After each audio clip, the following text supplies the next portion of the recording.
GIT की smart class में आप सभी का स्वागत है। और अकाउंटिंग की इस क्लास में हम लोग पढ़ रहे थे अकाउंटिंग टर्म के बारे में, जो कि हम लोगों ने कैपिटल तक पढ़ा हुआ था। यानी कि 10 पॉइंट तक मैंने अकाउंटिंग टर्म तक मैंने आपको बताया था। आज की क्लास में जो पढ़ना है वो है आपका इनकम। अब इनकम से आपको स्टार्टअप करना है, इनकम से पढ़ना है। तो इनकम का मतलब क्या होता है? आमदनी। मतलब कितने रुपए आय हो रही है, आय को ही हम इनकम के नाम से जानते हैं। समझ में आ रहा है ना? तो कह रहा है कि बिजनेस की रेवेन्यू और एक्सपेंस का डिफरेंस ही उस बिजनेस का इनकम कहलाता है।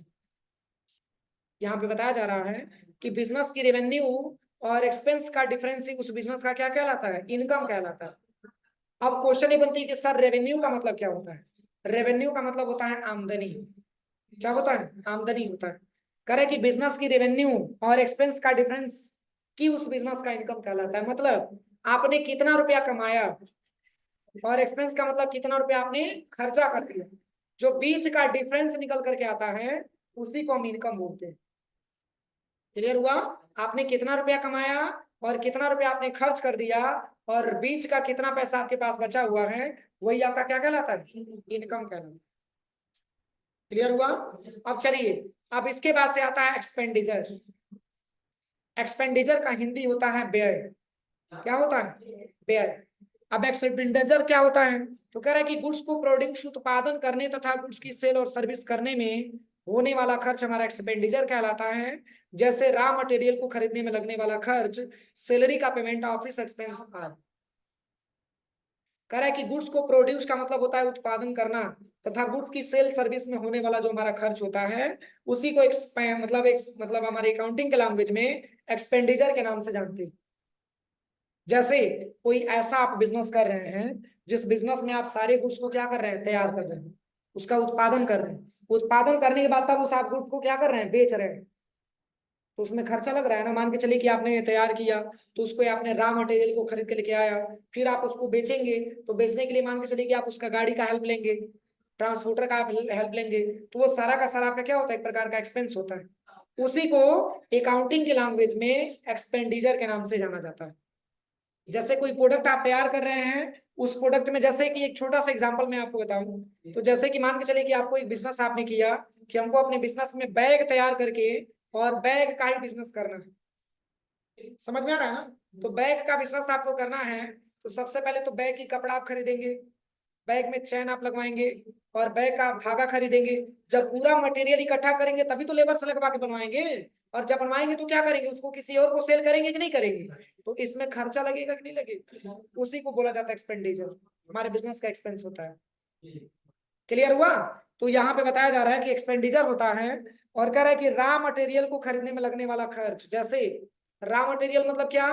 तो जैसे कि आप बैग का कपड़ा खरीद रहे हैं, आपके लिए रॉ मटेरियल कच्चा माल है। बैग बनाने के लिए आप धागा खरीद रहे हैं, आपका कच्चा माल है। बैग बनाने के लिए आप चैन खरीद रहे हैं, कच्चा माल है। तो इसको खरीदने के लिए जब तक आप इसको खरीदेंगे नहीं तब तक बैग बनेगी नहीं, जब तक बैग बनेगी नहीं तब तक आप सेल करेंगे नहीं। तो एक प्रकार की ऐसे एक्सपेंस होते हैं जो हमारे प्रोडक्ट को जब प्रोड्यूस करते हैं, उत्पादन करते हैं, तो कच्चा माल हम खरीदते हैं। जो भी हम रॉ मटेरियल खरीदते हैं उसमें हमारा खर्च होता है। अगला क्या दिया है? तो कह रहा है कि खरीदने में लगने वाला खर्च, सैलरी का पेमेंट। अगर आपके बिजनेस में 4 स्टाफ काम कर रहे हैं, उसको आप सैलरी देंगे, उसका भी पेमेंट एक्सपेंडिचर में ही आता है। अगला क्या दिया है? Office expense. और भी ऑफिस में बहुत प्रकार के एक्सपेंस हो रहे हैं। जैसे मान के चलिए कि आपके पूरे वर्कर काम कर रहे हैं, उनका नाश्ता पानी होगी और भी उनको पेमेंट वगैरह दिया जाएगा। तो ये सारे के सारे एक्सपेंस को एक्सपेंडिचर के नाम से जाना जाता है अकाउंटिंग की लैंग्वेज में। कोई दिक्कत? अब चलिए, अगला दिया है गेन, सॉरी प्रॉफिट दिया है। क्या दिया है? प्रॉफिट। तो प्रॉफिट का हिंदी होता है लाभ। क्या होता है? लाभ। अब कह रहा है कि the excess amount of revenue over expense during accounting period called profit. यहाँ पे ये बताया जा रहा है, कह रहा है कि the excess amount of revenue over expense during in accounting period called profit. जैसे कि आपने कितना रुपया आपने बेचा, कितने रुपए आपने आमदनी किया और कितना रुपया आपने खर्चा कर दिया, शेष जो आपका निकल करके आता है एक प्रकार की प्रॉफिट है। जैसे अगर मैंने 10,000 रुपये में मोबाइल खरीद के लेके आया, तो अगर हम 10,000 में बेच देंगे तो कुछ प्रॉफिट होगा? 10,000 में मैंने मोबाइल खरीद के लेके आया और 11,000 रुपये में मैंने बेच दिया, तो 1,000 रुपया प्रॉफिट कहलाएगा। समझ में आ रहा है ना। आपने 10,000 रुपये में फोन खरीद के लेके आया, आपने 11,000 रुपये में बेच दिया, तो 1,000 रुपया जो आपने एक्स्ट्रा लिया वही आपके लिए क्या हो जाएगा, प्रॉफिट हो जाएगा, वो आपके लिए लाभ हो जाएगा। अब चलिए इसके बाद से क्या देता है, गेन। गेन का मतलब होता है प्राप्त करना, हासिल करना। जैसे करा है यहाँ पे, करा कि किसी एक ट्रांजेक्शन से प्राप्त होने वाले प्रॉफिट ही गेन कहलाता है। जैसे आकस्मिक प्राप्त हो, जैसे कि sales of fixed assets, winning of court case, appreciation in the value of assets इत्यादि। करे कि किसी एक ट्रांजेक्शन से प्राप्त होने वाला प्रॉफिट ही गेन कहलाता है। जैसे आपने 10,000 रुपए का फोन खरीद के लेके आया था और आपने 11,000 रुपए में आपने उसको सेल कर दिया, तो 1,000 रुपये आपका प्रॉफिट हुआ। उस प्रॉफिट को आप गेन भी बोल सकते हैं, क्योंकि एक सिंगल ट्रांजेक्शन में 1,000 रुपए की बेनिफिट आपकी हो रही है। समझ में आ रहा है ना। इसके साथ साथ यहाँ पे बताया जा रहा है कि जो आकस्मिक प्राप्त हो, जैसे सेल्स ऑफ फिक्स्ड एसेट्स, अगर कोई फिक्स एसेट्स आप बेचते हैं तो जैसे फिक्स एसेट्स में क्या आ जाएगा, जैसे जमीन आ जाएगा। आपने 10 लाख में खरीदा और उसके बाद से कुछ महीने बाद आपका उसी का 15 लाख मिल रहा है, तो ये अचानक से आपको मिल जाता है। या फिर जैसे भूमि हो गया आपका, या कोई भवन हो गया, कोई मकान आपने बनवाने में 10 लाख रुपया लगा दिया, पूरा आप ओवर एक्सपेंस वगैरह जोड़ करके मान के चलिए कि 10 लाख रुपया आ गया, और आप तत्काल में बेच रहे हैं तो उसका 12 लाख रुपया मिल रहा है, तो 2 लाख आपके लिए गेन का है। ये अचानक से प्राप्त आपको होती है। इसके बाद से क्या लिखा है, विनिंग ऑफ कोर्ट केसेज, ये दिया ना, विनिंग ऑफ कोर्ट केसेज। अब इसका मतलब क्या, तो जैसे कि कोई केस आपका कोर्ट में चल रहा हो और अचानक से आपने उसको जीत लिया, आपकी डिग्री हो गई, एक प्रकार का गेन कहलाएगा। क्लियर हुआ, अब तो समझ में आ रहा होगा ना। इसके बाद से यहाँ लिखा हुआ है, कह रहा है कि appreciation in the value of assets, आपने किसी एसेट्स को बेचा तो उसकी वैल्यू में भी कुछ मूल्यह्रास हुआ, कुछ आपको ज्यादा पैसा मिल गया, एक आपका क्या होता है, गेन होता है। कोई दिक्कत किसी को। अब चलिए अगला क्या दिया है, लॉस। तो प्रॉफिट की उल्टा क्या होती है, लॉस होती है। मैंने मोबाइल खरीदा था 10,000 रुपए में और बेच दे रहे हैं 8,000 रुपए में, 2,000 रुपया प्रॉफिट है, लॉस है।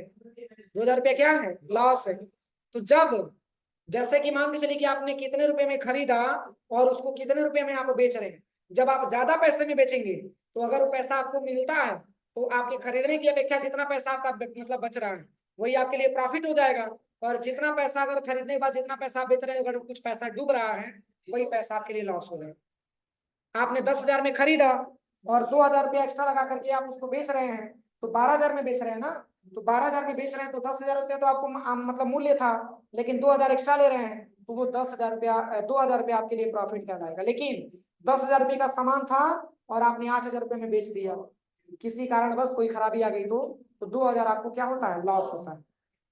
कोई दिक्कत, वही बात इसमें बताया जा रहा है लॉस में। कर कि किसी अकाउंटिंग पीरियड में एक्सपेंस का अमाउंट रेवेन्यू से जितना अधिक होता है वो अमाउंट ही बिजनेस का लॉस अमाउंट कहलाता है। क्या बताया जा रहा है, कह रहा है किसी अकाउंटिंग पीरियड में एक्सपेंस का अमाउंट रेवेन्यू से जितना अधिक होता है, एक्सपेंस का मतलब खर्चा और रेवेन्यू का मतलब आमदनी, कह रहा है कि जितना अधिक होता है वह अमाउंट ही बिजनेस का लॉस अमाउंट कहलाता है।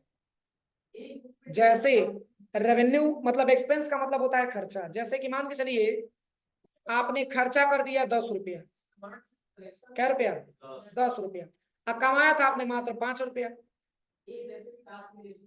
10 रुपया आपने खर्चा कर दिया, 5 रुपया आपने कमाया था, तो 5 रुपया आपका लॉस हुआ ना। कितना हुआ, 5 रुपया आपका लॉस हुआ, क्योंकि 5 रुपया तो आपकी इनकम ही थी, लेकिन 5 रुपया आपने ज्यादा उड़ा दिया तो ये 5 रुपया आपके लिए लॉस कहलाएगा।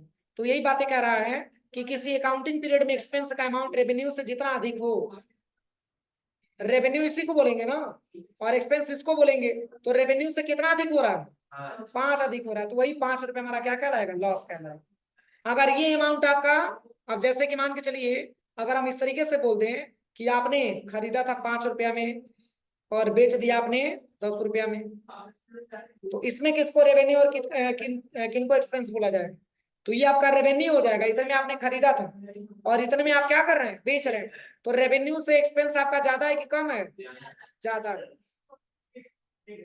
या आपने इतने रुपए में खरीदा था और इतने रुपए में आप बेच रहे हैं, तो 5 रुपए की क्या हो रही है, आपकी प्रॉफिट हो रही है। अगर ये अमाउंट ऊपर आएगा तो 5 रुपए की लॉस होगी, ये अमाउंट अगर नीचे जाएगा तो 5 रुपए की प्रॉफिट होगी। मतलब बस आप ये सिंपल शब्दों में आप समझिए कि कोई सामान आप खरीद रहे हैं अगर खरीदारी से अगर आप ज्यादा रेट उस पे लेते रहे, अगर आप उस पे ज्यादा रेट ले रहे हैं तो जितना ज्यादा होगा वही आपके लिए प्रॉफिट हो जाएगा। और खरीदे आप किसी और दाम में और बेच रहे हैं उससे कम दाम में, तो जितना रुपए आप कम ले रहे हैं उतना ही रुपया आपका हानि हो जाएगा, लॉस हो जाएगा। क्लियर हुआ? अब चलिए अगला क्या दिया है, अगला क्या दिया है, डिस्काउंट। डिस्काउंट को हिंदी में क्या बोला जाता है, छूट। सामान खरीदने जाते हैं तो कहते हैं कितने रुपए का है, हाँ तो 599 का है, नहीं 400 में दे दीजिए। कराते हैं कि नहीं कराते हैं डिस्काउंट, बोलिए। तो डिस्काउंट का हिंदी होता है छूट। क्या होता है, छूट। और अक्सर अगर देखा जाए तो डिस्काउंट सबको नहीं कराता है, थोड़ा सा शर्मिंदगी महसूस होती है, लेकिन डिस्काउंट सबको कराना चाहिए, डिस्काउंट सबको कराना चाहिए। तो डिस्काउंट का मतलब होता है छूट। और यहाँ पे कैसे समझेंगे, तो कह रहा है कि किसी गुड्स की प्राइस में होने वाले डिडक्शन, छूट या कटौती को ही डिस्काउंट कहलाता है। मतलब कोई गुड्स आप परचेज कर रहे हैं, उसकी प्राइस है 105 रुपया, आप बोल रहे हैं कि मात्र 100 रुपया में दे दीजिए, तो 5 रुपया आपने क्या कर दिया, डिस्काउंट करा दिया। समझ में आ रहा है ना? कोई प्रोडक्ट कह रहा है कि किसी गुड्स की प्राइस में होने वाले डिडक्शन, छूट या कटौती को ही डिस्काउंट कहलाता है। मतलब वो प्रोडक्ट का रेट कितना है और कितना रुपया आप उसमें माइनस करा रहे हैं, जो सेल्स आप माइनस करा रहे हैं उसी को हम डिस्काउंट बोलते हैं, छूट बोलते हैं। समझ में आ रहा है ना? प्रोडक्ट का रेट बताया गया कि 105 रुपए आपको देना है, 105 रुपए का ये प्रोडक्ट है, आपने कहा कि नहीं हमसे 100 रुपया ले लीजिए, तो दुकानदार क्या कहेगा, तब चलिए 100 रुपया आप दे दीजिए, तो 5 रुपया आपके लिए क्या हो जाता है, डिस्काउंट हो जाता है। समझ में आ रहा है ना? क्योंकि 105 रुपया तो रेट था, लेकिन 5 रुपया आपने डिस्काउंट करा दिया, तो शेष कितना पैसा आप दे रहे हैं, 100 रुपया दे रहे हैं, तो यही 5 रुपया आपके लिए क्या हो जाता है, डिस्काउंट हो जाता है। क्लियर हुआ? अब यहाँ पे बताया जा रहा है कि डिस्काउंट भी 2 प्रकार का होता है। कितने प्रकार का, 2 प्रकार का डिस्काउंट होता है। कौन कौन सा, तो यहाँ पे बताया जा रहा है कि सबसे पहले का आपका ट्रेड डिस्काउंट आता है और दूसरा आपका आता है कैश डिस्काउंट। तो ट्रेड डिस्काउंट क्या होता है और कैश डिस्काउंट क्या होता है, इन दोनों में अंतर समझिएगा। अभी तो डिस्काउंट के बारे में मैंने आपको बताया है कि किसी गुड्स की प्राइस में होने वाले डिडक्शन यानी कि छूट को ही डिस्काउंट कहता है। और डिस्काउंट 2 प्रकार का होता है, एक आपका होता है ट्रेड डिस्काउंट और एक आपका होता है कैश डिस्काउंट। तो ट्रेड संबंधित है ट्रेडिंग से। याद करिए मैंने आपको बिजनेस में ट्रेडिंग बिजनेस के बारे में बताया था, याद है? अरे कोई सामान हम खरीद रहे हैं तब उसको हम बेच रहे हैं, ऐसे बिजनेस को ट्रेडिंग बिजनेस बोला गया था, मैंने बताया था उसको।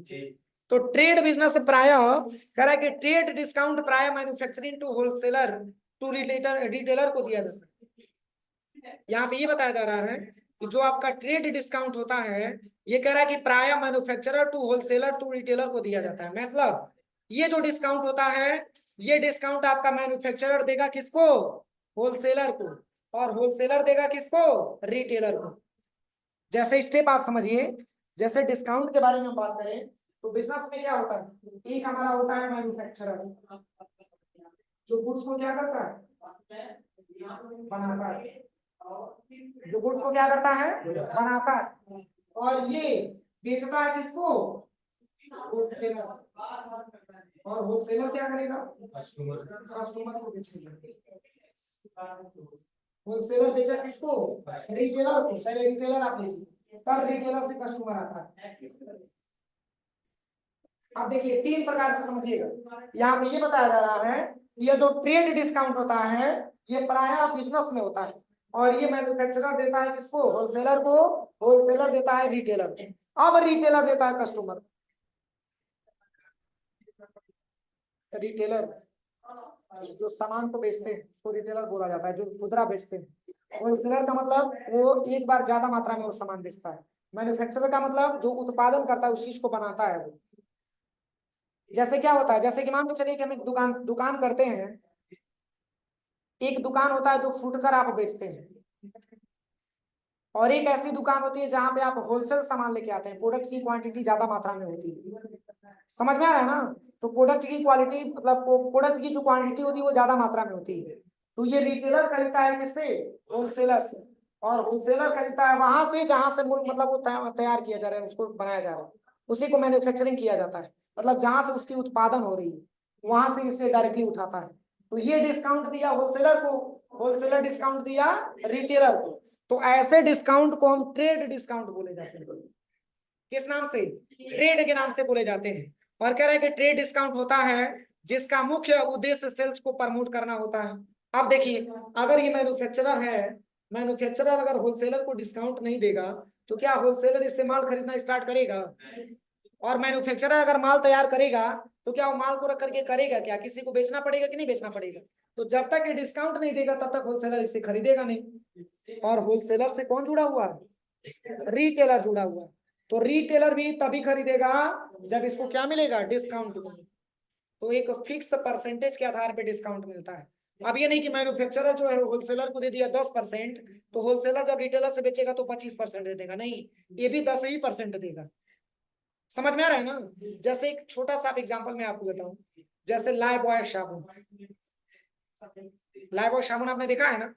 लाइफबॉय साबुन का रेट अगर होलसेलर बेच रहा है रिटेलर को 9 रुपए में, तो रिटेलर अगर खरीद करके और वो जब बेचेगा तो निश्चित है कि वो 10 रुपया में देगा, क्योंकि उसके पहले जीएसटी भी उसको लेना। लेकिन एक परसेंटेज के आधार पे, अभी नहीं कि मैन्युफैक्चरर होलसेलर को दिया और होलसेलर रिटेलर को दिया तो इनका अलग अमाउंट है उनका अलग अमाउंट है, ऐसा संभव नहीं है। इन लोगों का क्या होता है? फिक्स परसेंटेज के आधार पे होता है कि अगर आप हमको मतलब हम आपको 10% दे रहे हैं तो होलसेलर को भी कितना देना होता है? 10% ही देना होता है। और ये भी रिटेलर को कितना देगा? 10% ही देगा। क्लियर हो रहा है ना? तो एक फिक्स परसेंटेज के आधार पे होता है। और ऐसा डिस्काउंट क्यों किया जाता है? तो सेल को प्रमोट करने के लिए, सेल को बढ़ावा देने के लिए। क्योंकि जब हम डिस्काउंट देंगे तो प्रोडक्ट हमारा बिकेगा, जब बिकेगा तो हमारी इनकम होगी कि लॉस होगी? इनकम। समझ में आ रहा है ना? तो इससे क्या होता है? हमारा सेल्स प्रमोट होता है, सेल्स हमारा बढ़ता है। अगला क्या दिया है? तो अगला दिया है कैश डिस्काउंट। अब चलिए, कैश डिस्काउंट क्या होता है? तो कह रहा है कि बिजनेस में कैश फ्लो को मेंटेन करने के लिए या फिर कैश को टाइमली कलेक्ट करने के लिए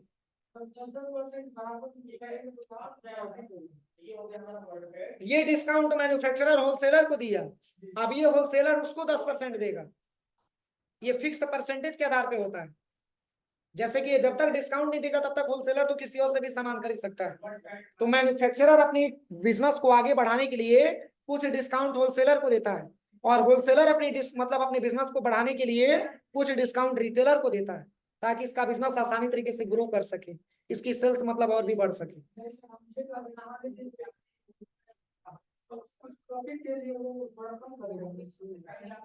अरे यार, तो कम करेगा तो अपने मूल्य में से नहीं कम करेगा। ये तो इन्होंने खरीद के लेके उसको बेचा है, इन्होंने बेचा है तो होलसेलर ने खरीदा है। होलसेलर ने बेचेगा किससे? रिटेलर से। तो रिटेलर जब कमाएगा तो वो थोड़ा थोड़ा पैसा मतलब टैक्स के रूप में होलसेलर को भी देगा, मैन्युफैक्चरर को भी देगा, तो वही पैसा हमारा इंक्रीज होता है। अब 9 रुपए में लाइफ बॉय खरीद के लेके आएंगे तो हम कस्टमर को 9 रुपए में बेचेंगे, तो ये पूरा जोड़ करके तब 10% देगा ना, ऐसा थोड़ी नहीं कि जितना हम खरीदा उतना ही 10% दे देगा। सबका अलग अलग, लेकिन एक फिक्स परसेंटेज होता है कि अगर ये 10% दे रहा है तो उसको भी 10% मिलना, उसको भी 10% मिलना। ये डिस्काउंट की बात हो रही है, अभी नहीं समझ में आएगा, जब जीएसटी पढ़ाएंगे तब समझ में आएगा। अरे यार, तुम नहीं समझ रहे हो। जैसे मैन्युफैक्चरर है ना, मैन्युफैक्चरर अगर किसी गुड्स को बेचता है किससे? होलसेलर से। तो मैन्युफैक्चरर होलसेलर को 10% का डिस्काउंट देगा, और ये भी रिटेलर को कितना डिस्काउंट देगा? 10% ही डिस्काउंट देगा।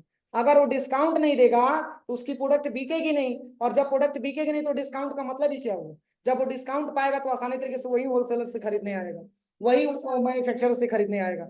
वो डिस्काउंट का मेन मतलब ये होता है कि बिजनेस को बढ़ावा देना, बिजनेस को प्रमोट करना, सेल्स करना, और कुछ काम नहीं है। अब चलिए, कैश डिस्काउंट क्या होता है? तो जिसके हम नगद डिस्काउंट बोल सकते हैं। जैसे कि मान के चलिए किसी स्टूडेंट का फीस जमा करना है 15,000 रुपये, और एक बार में वो जमा करना चाहता है, तो उसके फीस में हम 1,500 रुपया माइनस कर दे रहे हैं, एक बार वो जमा कर दे। समझ में आ रहा है ना? जैसे कि मान के चलिए कि स्टूडेंट का जमा करना है 15,000 रुपया, उसके फी में हम क्या कर दिए? 1,500 रुपया के तत्काल मैंने माइनस कर दिए, तो क्या करेगा? तत्काल पैसा वो जमा कर देगा। तो एक तो टाइम से पहले फीस भी जमा हो गया, और दूसरी चीज उसके लिए डिस्काउंट भी हो गया। समझ में आ रहा है? जैसे कि मान के चलिए, अगर आप ही पढ़ रहे हैं और आपका फीस बकाया है 10,000 रुपया, आप सर के पास गए, सर से कहे कि सर हमारा एक बार में फुल पेड कर दीजिए, आप कुछ डिस्काउंट करते तो हम पूरा पैसा एक ही बार जमा कर देते। तो सर क्या बोले कि चलिए तब ठीक है, 1,000 रुपया तुम्हारे फीस में हम डिस्काउंट कर दे रहे हैं, 9,000 जमा करो। तो इस प्रकार के डिस्काउंट को कैश डिस्काउंट बोला जाता है। कौन सा डिस्काउंट? कैश डिस्काउंट बोला जाता है। मतलब आपका 9,000 में फुल पेड हो गया। अरे जब 9,000 10,000 जमा करते तो मान के चलिए कि 4-5 महीने का टाइम लगता, वो पहले पहले ही कलेक्ट हो गया आपका, तो टाइम से पहले भी जमा हो गया और आपके लिए कुछ डिस्काउंट भी मिल गया। तो ऐसे डिस्काउंट को कैश डिस्काउंट के नाम से जाना जाता है। अब चलिए बाउचर क्या होता है। बाउचर के बारे में लिखा हुआ है, किसी ट्रांजेक्शन के सपोर्ट में तैयार किए जाने वाले डॉक्यूमेंट को बाउचर कहते हैं। यहाँ पे कहा जा रहा है कि किसी ट्रांजेक्शन के सपोर्ट में तैयार किए जाने वाले डॉक्यूमेंट को इन क्या करते हैं, बाउचर कहते हैं। जैसे कैश मेमो, इनवॉइस, चालान, रिसिप्ट इत्यादि। जैसे कि कोई ट्रांजेक्शन आप कर रहे हैं, उसमें बहुत सारे डॉक्यूमेंट को जरूरत पड़ती है, कह कि किसी ट्रांजेक्शन के सपोर्ट में तैयार किए जाने वाले डॉक्यूमेंट को बाउचर कहते हैं। जैसे कि कैश मेमो हो गया, इनवॉइस हो गया, चालान हो गया, रिसिप्ट हो गया इत्यादि। हर ट्रांजेक्शन को रिकॉर्ड करने के लिए हमको अलग अलग बाउचर का इस्तेमाल करना होता है। जैसे कि मान के चलिए कि आप कोई सामान खरीद रहे हैं, तो उसको आप परचेज बाउचर में एंट्री करेंगे। अगर आप उसी प्रोडक्ट को बेचेंगे तो उसको आप सेल्स बाउचर में एंट्री करेंगे। किसी को आप पेमेंट देंगे तो पेमेंट बाउचर में आप रिकॉर्ड करेंगे। किसी से पैसा प्राप्त करेंगे तो रिसिप्ट बाउचर में आप एंट्री करेंगे। अगर कैश बैंक से लेन देन होगा तो कंट्रा बाउचर में आप रिकॉर्ड करेंगे। तो सारे ट्रांजेक्शन को रिकॉर्ड करने के लिए हम अलग अलग बाउचर का इस्तेमाल करते हैं। समझ में आ रहा है ना। इसमें क्या लिखा हुआ है, कह रहा है कि किसी भी ट्रांजेक्शन के सपोर्ट में तैयार किए जाने वाले डॉक्यूमेंट, कोई ट्रांजेक्शन है तो उस ट्रांजेक्शन के सपोर्ट में जो हम अपना दस्तावेज बनाते हैं, जो अपना डॉक्यूमेंट बनाते हैं, उसी को हम क्या बोलते हैं, वाउचर बोलते हैं। तो जैसे कि कैश मेमो हो गया, और इसके साथ साथ एक इनवॉइस भी हो गया। जैसे कोई प्रोडक्ट आप खरीद के लेके आते हैं तो एक आपको इनवॉइस मिलती है ना। उस पर ये लिखा रहता है कि आपका प्रोडक्ट का नाम क्या है, क्वांटिटी क्या है, क्या % जीएसटी लगा हुआ है। इसके साथ साथ आपका एक चालान भी मिलता है, आपका एक रिसिप्ट भी जनरेट होता है। तो ये सारे के सारे एक बाउचर के अंतर्गत आते हैं, जिसको हम बाउचर बोल सकते हैं। अब चलिए गुड्स क्या होता है। गुड्स का हिंदी क्या होता है, सामान होता है, माल होता है।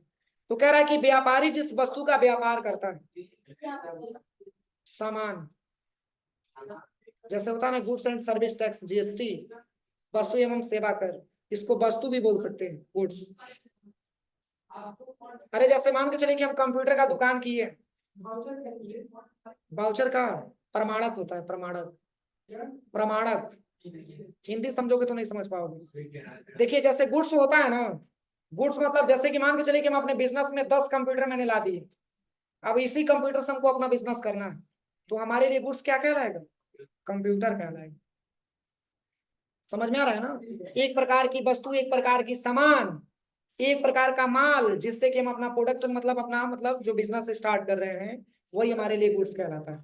यहाँ पे लिखा भी है कि व्यापारी जिस वस्तु का व्यापार करता है, वह वस्तु इस बिजनेस के लिए गुड्स कहलाता है। और दूसरे शब्दों में बिजनेस में पुनः सेल करने के उद्देश्य से खरीदी गई वस्तु हमारा क्या कहलाता है, गुड्स कहलाता है।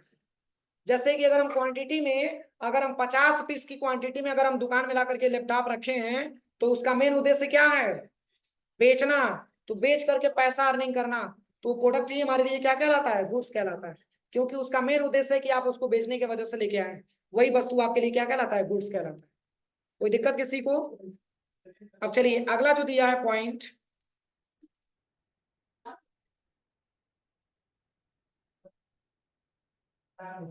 अगला क्या पॉइंट दिया आपका, तो यहाँ पे जो अगला पॉइंट आपका दिया है,